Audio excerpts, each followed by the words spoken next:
بسم اللہ الرحمن الرحیم۔ السلام علیکم۔ حضرت شیمہ جب نبی کریم صلی اللہ علیہ وسلم سے ملنے کے لیے دربار میں آئیں تو صحابہ نے کہا، اے دیاتی عورت، تم بغیر اجازت اندر نہیں جا سکتی۔ حضرت شیمہ نے کہا، میرا راستہ نہ روکو، میں تمہارے رسول کی بہن لگتی ہوں۔ صحابہ کرام کی نظریں جھک گئیں۔ پھر جب حضور صلی اللہ علیہ وسلم نے بہن شیمہ کو دیکھا تو فوراً کھڑے ہو گئے اور فرمانے لگے، بسم اللہ الرحمن الرحیم۔ غزوہ حنین میں مسلمانوں کی فتح ہو گئی تھی اور نبی صلی اللہ علیہ وسلم اپنے اصحاب کے ساتھ ایک خیمے میں بیٹھ کر جنگی معاملات پر گفتگو فرما رہے تھے کہ ایک صحابی خیمے میں داخل ہوئے اور عرض کیا، یا رسول اللہ صلی اللہ علیہ وسلم، جنگی قیدیوں میں موجود ایک عورت آپ کی بہن ہونے کا دعویٰ کر رہی ہے۔ چونکہ حضور صلی اللہ علیہ وسلم کا نہ کوئی بھائی تھا اور نہ ہی بہن، اس لیے سب حیران ہو گئے کہ یہ عورت کون ہے۔ رسول اللہ صلی اللہ علیہ وسلم نے فرمایا، اس خاتون کو اندر لایا جائے۔ خاتون خیمے میں داخل ہوئی اور حضور صلی اللہ علیہ وسلم کی جانب محبت بھری نظروں سے دیکھنے لگی۔ یہ عورت کون تھی؟ تاریخ میں اس عورت کے متعلق کیا لکھا ہے؟ کیا نبی صلی اللہ علیہ وسلم کے والدین کی مزید اولادیں تھیں؟ ان تمام پرتجسس سوالات کے جوابات آج ہم اس ویڈیو میں جانیں گے۔ فتح مکہ تک جزیرہ عرب میں آباد تقریباً تمام قبیلے اسلام میں داخل ہو گئے تھے اور نبی صلی اللہ علیہ وسلم کی اطاعت قبول کر لی تھی، سوائے قبیلہ بنو حوازن اور بنو ثقیف کے۔ لہٰذا جب ان دو قبیلوں کے سرداروں کو خبر ملی کہ حضور صلی اللہ علیہ وسلم اور ان کے ساتھیوں نے مکہ بھی فتح کر لیا ہے اور اب عربوں کا سب سے بڑا قبیلہ قریش ان سے مکمل شکست کھا چکا ہے، تو قبیلہ بنو حوازن اور ثقیف کے سرداران حنین نامی مقام پر اپنی اپنی فوجیں لے کر جمع ہوئے اور آخری مرتبہ نبی صلی اللہ علیہ وسلم کے اس مشن کو روکنے کی کوشش کی غرض سے جنگ کا آغاز کیا۔ یہ شوال 8 ہجری یعنی سال 630 عیسوی کا زمانہ تھا۔ جب حضور کو اس کی خبر ہوئی تو آپ 10,000 صحابہ مکہ سے اور 2,000 نو مسلموں کو لے کر حوازن کی جنگ کے لیے روانہ ہوئے۔ نبی صلی اللہ علیہ وسلم خود اس جنگ کے رہنما تھے۔ مسلمانوں کو فتح نصیب ہوئی اور مشرکین کے 70 سے زائد سپاہی مارے گئے۔ 6,000 سے زائد مشرکین کو گرفتار کر لیا گیا اور ان کے 24,000 اونٹ اور 40,000 بکریاں ضبط کر لی گئیں۔ بنو حوازن اور بنو ثقیف کے قبائل کے ان قیدی عورتوں میں ایک بوڑھی خاتون بھی تھی۔ روایتوں کے مطابق جب صحابہ کا ایک دستہ انہیں گرفتار کرنے پہنچا تو انہوں نے کہا، کیا تم مجھے قیدی بناؤ گے؟ میں تمہارے سپہ سالار اور اللہ کے نبی صلی اللہ علیہ وسلم کی بہن ہوں۔ صحابہ کرام حیران رہ گئے۔ انہوں نے اس بوڑھی خاتون کو نبی صلی اللہ علیہ وسلم کی خدمت اقدس میں پیش کیا۔ جب یہ خاتون حضور کے سامنے آئی تو آپ کی جانب محبت بھرے انداز میں دیکھنے لگی اور بولی، اے اللہ کے رسول، میں تمہاری بہن شیمہ بنت حارثہ ہوں۔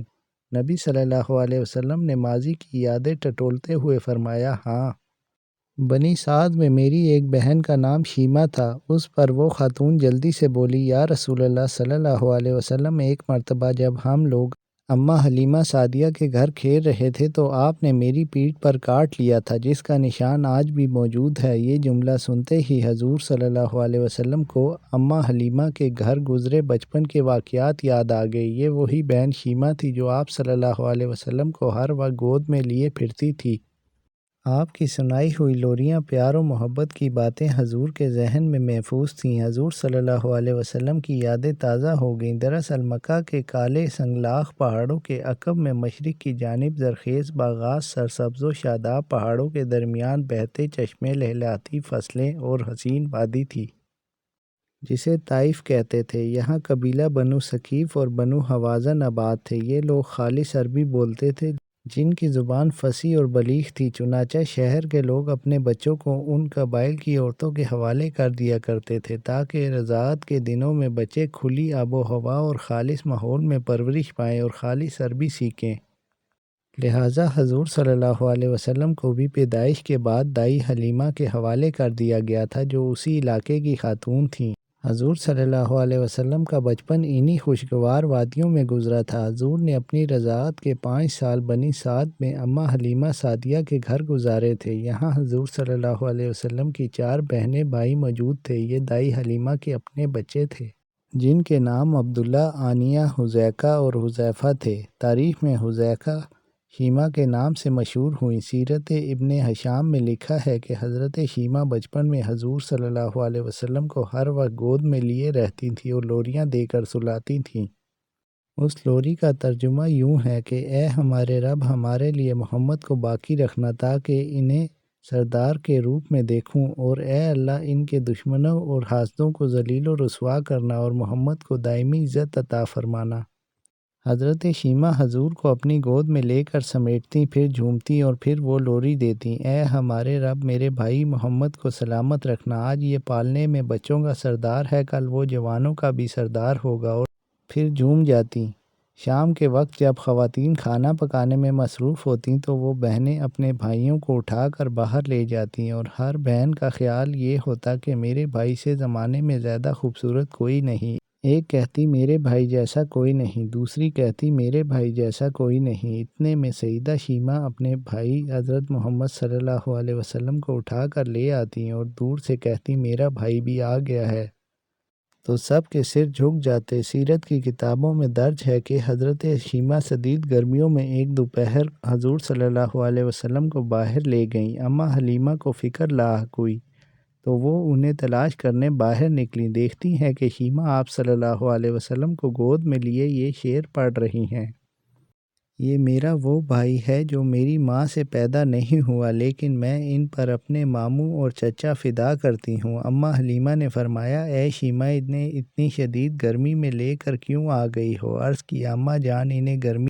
نہیں لگ رہی کیونکہ دھوپ سے حفاظت کے لیے ان پر ایک بادل سایہ کرتا رہتا ہے، جب یہ چلتے ہیں تو وہ بادل بھی چل پڑتا ہے، اور جب یہ رک جاتے ہیں تو بادل بھی رک جاتا ہے۔ اس طرح وقت تیزی سے گزرتا رہا، دن مہینوں میں اور مہینے سالوں میں بدل گئے۔ حضرت شیما جوان ہو گئیں اور ان کی شادی بنو ثقیف میں کر دی گئی۔ 5 سالوں بعد جب حضور صلی اللہ علیہ وسلم واپس مکہ چلے گئے، جب نبی صلی اللہ علیہ وسلم نے مکہ میں دعوت و تبلیغ کا آغاز کیا تو حضرت حلیمہ کئی بار مکہ اور پھر مدینہ آئیں اور حضور صلی اللہ علیہ وسلم سے ملاقات بھی کی، لیکن شیما سے آپ کی کوئی ملاقات نہ ہو سکی۔ اب اتنے عرصے بعد بہن کو قیدی کی حیثیت سے اپنے سامنے دیکھ کر حضور صلی اللہ علیہ وسلم کی محبت امڑ پڑی اور آنکھوں سے آنسو جاری ہو گئے۔ بہن کے استقبال کے لیے اٹھے اور اپنی چادر زمین پر بچھا دی اور انہیں اپنے پاس بٹھایا۔ دونوں دیر تک بچپن کی یادیں تازہ کرتے رہے۔ صحابہ کرام ارد گرد کھڑے باتیں سن رہے تھے اور ان کی آنکھوں سے آنسو جاری تھے۔ تاریخ یعقوبی کے مطابق رسول اللہ صلی اللہ علیہ وسلم کے ساتھ سیدہ شیما کی بات چیت کے دوران انہوں نے ہوازن کے قیدیوں کو رہا کرنے کی درخواست کی، لہٰذا حضور صلی اللہ علیہ وسلم نے حکم دیا کہ قیدیوں سے فدیہ لے کر انہیں رہا کر دیا جائے۔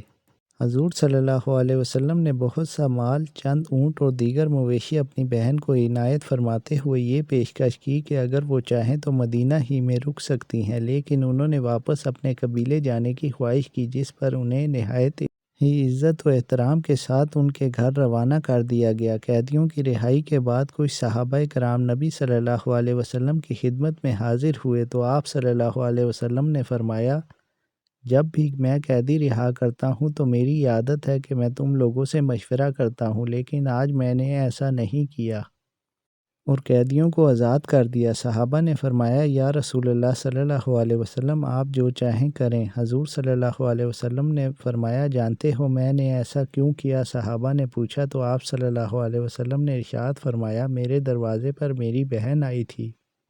حضور صلی اللہ علیہ وسلم نے اعلان نبوت کیا، 13 سال کا وقت بھی گزر گیا اور آپ صلی اللہ علیہ وسلم مدینے تشریف لے گئے۔ جب غزوات کا سلسلہ شروع ہوا تو جس قبیلے میں سیدہ شیما کی شادی ہوئی تھی اس قبیلے کے ساتھ مسلمانوں کا ٹکراؤ ہو گیا۔ اللہ رب العزت نے مسلمانوں کو فتح عطا کر دی۔ اس قبیلے کے چند لوگ صحابہ کرام کے ہاتھوں گرفتار ہو کر قید کر دیے گئے تو یہ لوگ اپنے قیدیوں کو چھڑانے کے لیے فدیہ جمع کرنے لگے اور قبیلے کے سردار ایک ایک گھر سے رقم جمع کر رہے ہیں۔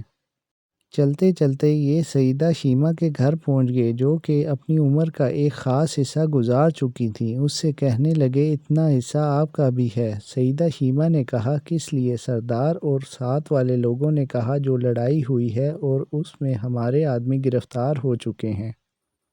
باتیں کرتے کرتے کسی کے لبوں پر محمد صلی اللہ علیہ وسلم کا نام بھی آ گیا تو سیدہ شیمہ سن کر کہنے لگیں، اچھا انہوں نے تمہارے لوگ پکڑے ہیں؟ سیدہ شیمہ نے کہا کہ تم رقم اکٹھی کرنا چھوڑ دو، مجھے ساتھ لے چلو۔ سردار نے کہا آپ کو ساتھ لے چلیں؟ سیدہ شیمہ کہنے لگیں، ہاں، تم نہیں جانتے ہو، وہ میرا بھائی لگتا ہے۔ قوم کے سرداروں کے ساتھ سیدہ شیمہ حضور صلی اللہ علیہ وسلم کے نوری خیموں کی طرف جاری رہیں اور صحابہ کرام ننگی تلواروں سے پہرا دے رہے ہیں۔ یہ مکی دور تو تھا نہیں، مدنی دور تھا، اور سیدہ شیمہ قوم کے سرداروں کے آگے جب بڑھنے لگیں، صحابہ نے تلواریں سونتیں اور پکارا، دیہاتی عورت رک جاؤ، دیکھتی نہیں آگے کوچہ رسول صلی اللہ علیہ وسلم ہے، آگے بغیر اذن کے تو جبرائیل بھی نہیں جا سکتے، تو تم کون ہو؟ تو سیدہ شیمہ نے جواب میں جو الفاظ کہے ان کا ترجمہ یہ ہے، میری راہیں چھوڑ دو، تم نہیں جانتے میں تمہارے نبی کی بہن لگتی ہوں۔ تلواریں جھک گئیں، آنکھوں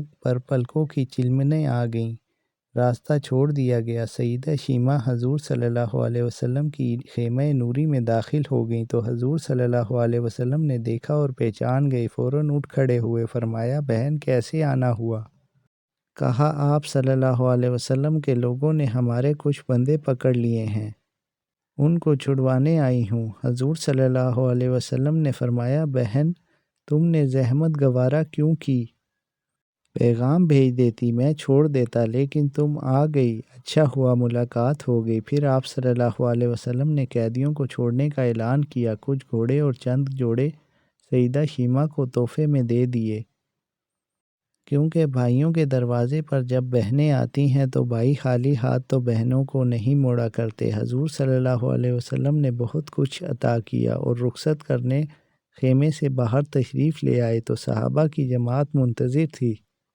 فرمایا اے صحابہ آپ جانتے ہیں کہ جب بھی میں قیدی چھوڑا کرتا ہوں تو میری عادت ہے آپ سے مشاورت کرتا ہوں، لیکن آج موقع ایسا آیا ہے کہ میں نے آپ سے مشاورت نہیں کی اور قیدی بھی چھوڑ دیے، جو آپ چاہیں کریں۔ صحابہ نے عرض کیا کہ حضور صلی اللہ علیہ وسلم مشاورت کیوں نہیں کی؟ ارشاد تو فرمائیے۔ فرمایا میرے دروازے پر میری بہن آئی تھی۔